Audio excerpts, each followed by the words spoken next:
What is the biggest risk for a successful organization? I always say complacency. There are very few companies that have managed to survive and thrive over 350 years. But the German science and technology giant Merck KGaA has mastered the art of bouncing back. It's weathered wars, recessions, and all sorts of global crises. The company's CEO, Belén Garijo, attributes it to one thing: resilience. Belén has been at the helm of Merck for over 2 years, leveraging her expertise to transform challenges into growth opportunities, ensuring the company and its workforce remain strong, and innovating in unpredictable ways. Here's how Belén Garijo builds a workforce that's prepared for anything.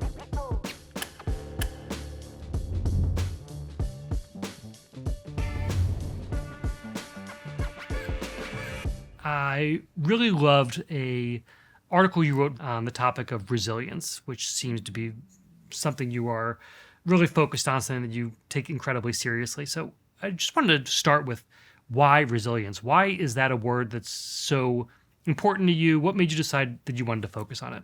More than ever, in the uncertain times in which we are leading organizations, resilience is absolutely key. To me, resilience means anticipation. What do you mean by that? I mean, when I am asked what is the biggest risk for a successful organization, I always say complacency, right? And in a way, what I imply with that thinking is that when you are sitting on a very successful company that is growing, delivering, and on the short-term expectations, you have to have the courage to actually look longer term and say, okay, what is what I have to do to take the company to the next level?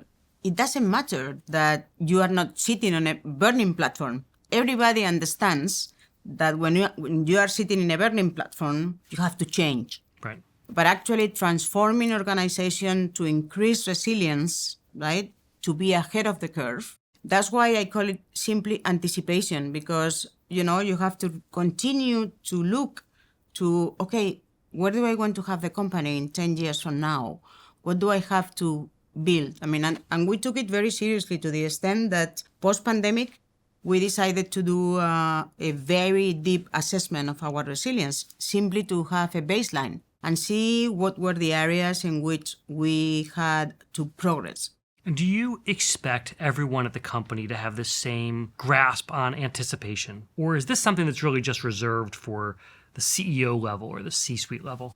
I am expecting the whole organization and our senior leaders to be able to never be complacent. And this is what we call high impact culture, right? I mean, looking at the longer term and making sure that the readiness of our people is there to be able to help the company thrive not only next year, but in the next decade.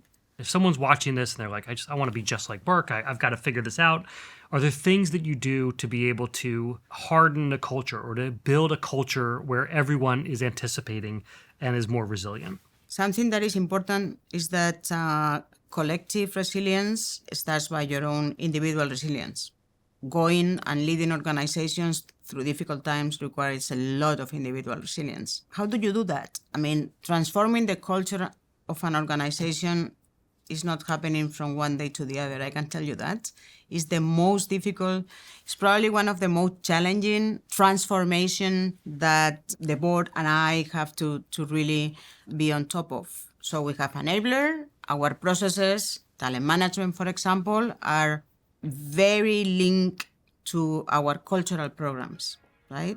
And we promote certain behaviors. But the most important thing is the way we role model the culture that we want to have. A recent PwC survey found that 96% of organizations have experienced disruption over the past 2 years. That might be why resilience is such an important trait for Belén Garijo. She highlights 3 key pillars of resilience guiding Merck KGaA. First, financial resilience. This strategy focuses on diversifying investments across their 3 core business sectors: life sciences, healthcare, and electronics. Reputational resilience. Here, the focus is on authenticity and transparency. In a world where trust can vanish overnight, aligning actions with words becomes crucial. Lastly, institutional resilience. This pillar emphasizes fostering a culture that's quick to adapt and powered by teams that are ready to handle any challenge. Talk to me a little bit about your career. So if you look back now and you say, well, these are the things that I put into place that made me realize that resilience and anticipation was so important. Are there things that happened to you along your career that either mistakes you've made or things that you've done right where you say, oh, this is the kind of person I need to be. This is how I learned how to anticipate what's coming next? I don't correlate so much my passion for resilience and mistakes. I think this goes back to what are the most important decisions I make, right? Those have to do with people. And this is where I learned very, very early the hard way. If you get it wrong with someone when you recruit or develop, it's a big price to pay. While you can, achieve unimaginable things if you very early on put the right people in the right jobs. So this is what we call linking talent to value. So explain a little more about if it is so important to be able to find the right talent and put them into these roles and not lose time. How do you hire and what have you learned about being a good spotter of talent? Well, what I learned is that I cannot only follow my impressions. You have to follow your intuition, right? But you cannot let yourselves being driven by impressions. Mainly when today anyone can read what I say and repeat it in my office exactly with the same words, right? So looking beyond the conversation is very important. Are there things that you have learned that are good proxies for or good indicators of whether someone is going to be able to do the job well?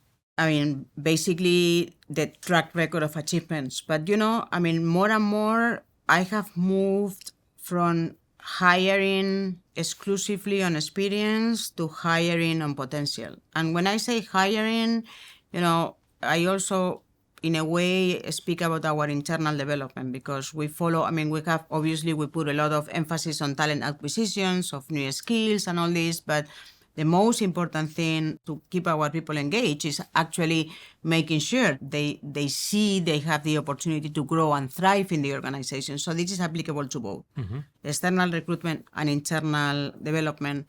So what I call hiring for attitude, not only based on experience. And in a way, that is definitely part of our frameworks and talent development processes, but it's also my own philosophy.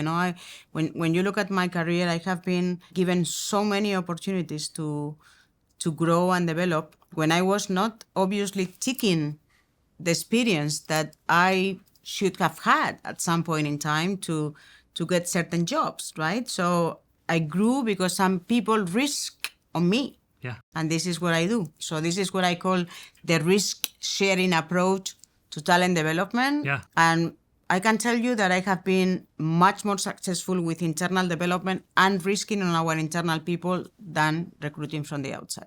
Do you think that you can develop? Is it the kind of thing where people just have it or they don't? Or do you think it can be taught? Look, I came to the industry without knowing nothing about the industry, right? So there are certain innate qualities that you can build on, but at the end, there is much that you can develop. I don't believe on development in the classroom. I believe on development on the job.